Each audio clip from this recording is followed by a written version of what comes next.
សួស្តីអ្នកទាំងអស់គ្នាខ្ញុំបាទ Phanny ជួបគ្នាសារជាថ្មីហើយបាទនៅក្នុងវីដេអូនេះខ្ញុំចង់ចែករំលែកជាមួយអ្នកទាំងអស់គ្នាតាក់ទងទៅនឹងប្រធានបទមួយគឺកំសាន្តបានចំណូលបាទមានន័យថាយើងប្រើប្រាស់ទូរស័ព្ទដៃរាល់ថ្ងៃតើអ្នកទាំងអស់គ្នាអាចនឹងបានចំណូលដែរទេខ្ញុំមានទៅតែខ្ញុំលេង app មួយដែលខ្ញុំអាចរកបានចំណូលបានខ្លះវាមិនច្រើននោះទេដែលអ្នកទាំងអស់គ្នាអាចសាកល្បងបានផងដែរហើយនេះក៏ជាផុសតាំងមួយដែលខ្ញុំចង់បង្ហាញអ្នកទាំងអស់គ្នាបាទនោះគឺ app ដែលមានឈ្មោះថា Clip Club បាទ Clip Club នេះខ្ញុំបានស្គាល់ app នេះរយៈពេលជាង1ឆ្នាំហើយខ្ញុំបានលេងវាជាង1ឆ្នាំហើយខ្ញុំក៏បានតែសាកល្បងមើលថាតើវាអាចនឹងបានចំណូលខ្លះដែរទេអំពីការលេង app នេះវាមិនបានច្រើននោះទេឥឡូវខ្ញុំសូមធ្វើការបង្ហាញតាក់ទងទៅនឹងនេះគឺជារបាយការណ៍ដែលខ្ញុំបានលេងហើយក៏បានដកជាលើកទី2បាទព្រោះលើកទី1ខ្ញុំបានដកនៅក្នុង PayPal បាទបានមួយចំនួនដែរតាក់ទងនឹង app នេះគឺយើងអាចមានវិធីសាស្ត្រច្រើនក្នុងការដកបាទជាយើងអាចចូលមកកាន់នេះគឺជារបាយការណ៍ដែលខ្ញុំបាន screenshot ទុកដើម្បីបង្ហាញជូនអ្នកទាំងអស់គ្នាយើងអាចចូលមកកន្លែង wallet នេះគឺជាទឹកប្រាក់ដែលខ្ញុំបានដកចំនួន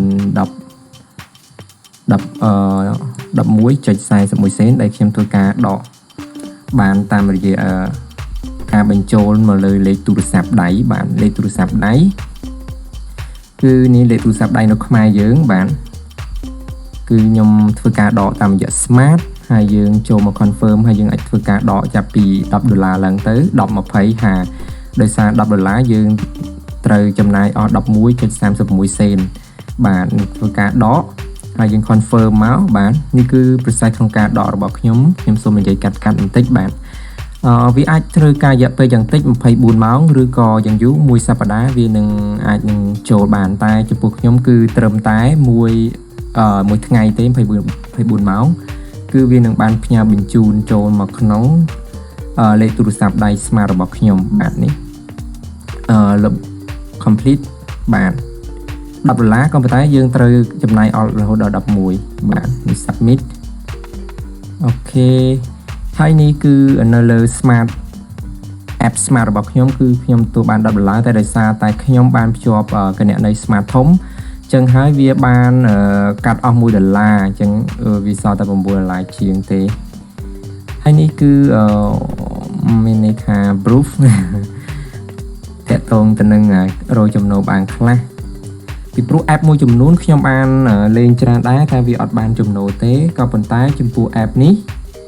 អូខេខ្ញុំអាចបានរយចំណូលបានខ្លះវាមិនច្រើនទេពីព្រោះខ្ញុំលេងវាអាចខ្ទង់រយៈពេលឡើង6ខែអីណោះបាទតែលេងមិនលេងជាញឹកញាប់ទេយើងលេងធម្មតាតែបើយើងលេងញឹកញាប់យើងព្យាយាមរកtarget យើងបានច្រើនហើយនោះយើងនឹងអាចទទួលបាននៅថវិកាបានច្រើនខ្លះដែលយើងអាចដកទី1តាមរយៈ PayPal ហើយទី2តាមរយៈលេខទូរស័ព្ទដៃនឹងជាដើម